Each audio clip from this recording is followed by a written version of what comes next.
Hai, assalamualaikum warahmatullahi wabarakatuh. Halo teman-teman, halo semua. Hari ini saya mau buat bumbu sop konro khas Makassar. Nah, di sini saya udah siapin bahannya, terdiri dari 250 gram kacang tanah, ada 4 buah cabai merah besar. Nah, ini serehnya sekitar 20 batang yang udah saya potong-potong dan 1 bonggol lengkuas. Ini udah saya cuci ya, teman-teman. Nah, untuk bawang merah bawang putih takarannya sama 250 gram atau 1/4 kilogram. Itu juga udah saya kupas dan cuci bersih. Dan untuk bumbu keringnya di sini terdiri dari ketumbar, cengkeh, pala, lada putih, kemudian juga jinten. Untuk resep lengkapnya nanti akan saya tulis di description box ya, teman-teman. Nah, langsung aja yuk kita buat atau kita giling bumbu-bumbu ini. Tapi sebelumnya untuk lengkuasnya saya mau potong-potong dulu biar mudah ngalusinnya. By the way, apa kabar nih teman-teman? Gimana perdagingan di tempat kalian? Apakah kalian masih bergelut dengan daging-dagingan? Atau kalian udah move on ke masakan sehari-hari? Kalau saya nih ya teman-teman, di rumah H+2 itu udah makan sayur bening plus ikan asin. Udah bosan banget yang namanya daging ayam, daging sapi ataupun yang lainnya. Pengennya nyari yang makanan kampung gitu untuk menetralisir lidah ya. Oke, lanjut lagi teman-teman. Untuk bumbu keringnya semuanya saya sangrai kayak gini teman-teman, sampai berwarna agak kecoklatan. Lalu kemudian saya tumbuk menggunakan lesung, saya tumbuk manual ya teman-teman. Kalau kalian pengen di blender boleh silahkan, tapi saya lebih prepare ke tumbuk manual gini karena aromanya lebih wangi. Ya, namanya bersakit-sakit dahulu, bersenang-senang kemudian ya.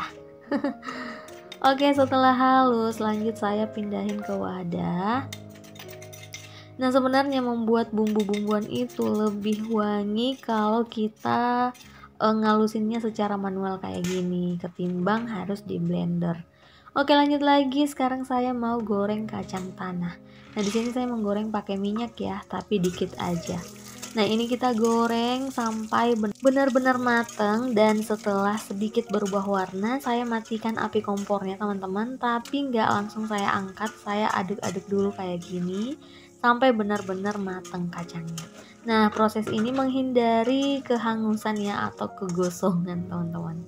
Nah, kayak gini saya sisihin dulu, biarkan dingin sedikit.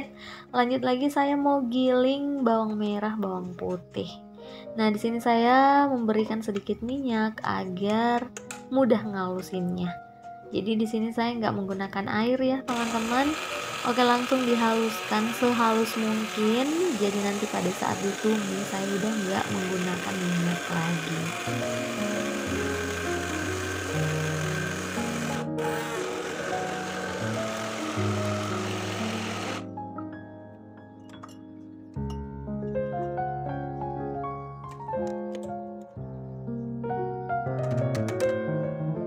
Nah, ini udah kegiling semua bawang merah dan bawang putihnya, disisihin dulu, kemudian lanjut kita giling bumbu yang lainnya.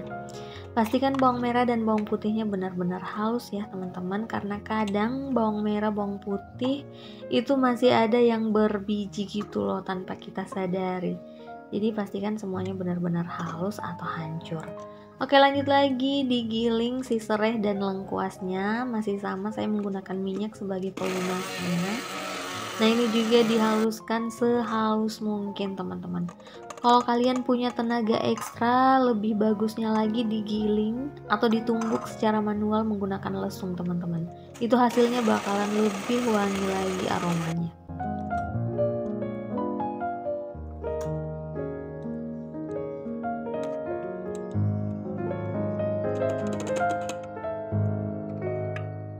Nah, ini serai dan lengkuasnya udah halus, langsung saya campur ke dalam bawang merah, bawang putih yang udah dihalusin tadi. Oke, sekarang waktunya untuk ngegiling cabai merah besar dan bumbu kering yang udah saya tumbuk terlebih dahulu tadi ya. Nah, ini kita giling lagi, tambahin lagi sedikit minyak goreng. Ini juga digiling sampai benar-benar halus.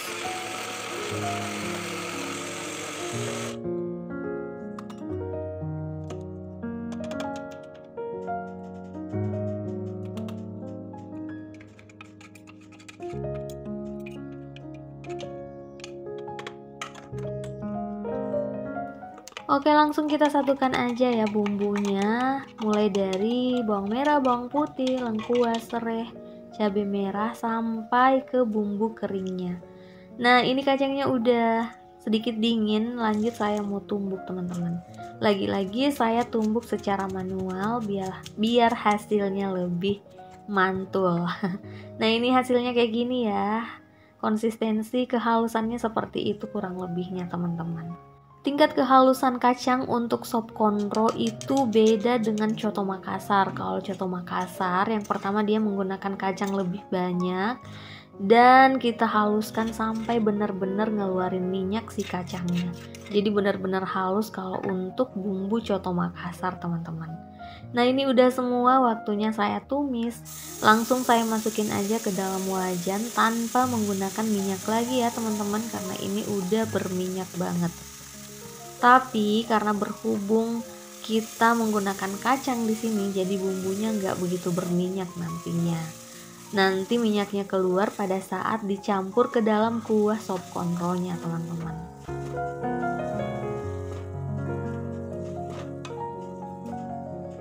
Dan di sini saya menambahkan kayu manis, teman-teman, kurang lebih 5 cm biar lebih mantul lagi aromanya ya. Nah, ini kita tumis sampai benar-benar matang teman-teman, sampai benar-benar tanak ya. Ini saya tumis kurang lebihnya 45 menitan teman-teman, sambil saya aduk kayak gini ya, biar matengnya itu merata, nggak gosong. Karena kalau kacang ditumis-tumis kayak gini gampang banget gosong, apalagi kalau kita menggunakan kuali yang bukan anti lengket teman-teman. Nah, tips buat teman-teman yang menggunakan wajan yang bukan teflon atau bukan anti lengket, pertama-tama kalian harus panasin dulu si wajannya sampai benar-benar panas, lalu masukin si bumbunya. Nah, ini bumbu sop konronya udah mateng ya teman-teman, udah padat gitu teksturnya dan udah ngeluarin minyak juga. Kita biarin dingin dulu, dan ini udah saya masukin ke dalam cup karena bumbunya udah dingin. Nah, dan ini ada saya beli bumbu coto Makassar plus sambal tauconya. Jadi saya beli ini di warung coto Makassar langgananku teman-teman. Pokoknya saya suka banget bumbu coto di warung ini. Jadi saya ini beli sekitar 1 kg, harganya itu Rp100.000, dan untuk si sambal tauconya itu sebanyak itu Rp30.000. Nah, ini saya juga mau pindahin ke dalam cup buat jadi stok gitu di kulkas. Nah, lihat deh teman-teman, ini kalau bumbu coto Makassar memang benar-benar halus ya kacang tanahnya. Ini menggunakan lebih banyak lagi kacang tanah dan serehnya juga lebih banyak kalau coto Makassar teman-teman.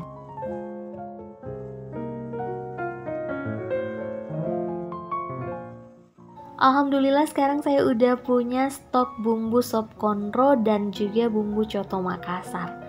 Nah, ini tinggal mau diolah aja deh. Ini sengaja saya buat, insya Allah buat persiapan masak-masak open house gitu pasca lebaran Idul Adha nanti.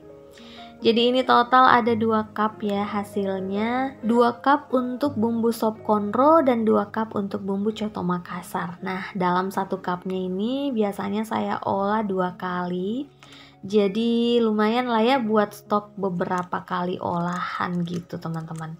Dan untuk takaran bumbu sop konro yang saya buat ini teman-teman, untuk 1 kali olah bisa digunakan dalam 5 liter air. Jadi kalau kalian mau masak langsung sebanyak 5 liter, boleh langsung diturunin semua bumbunya.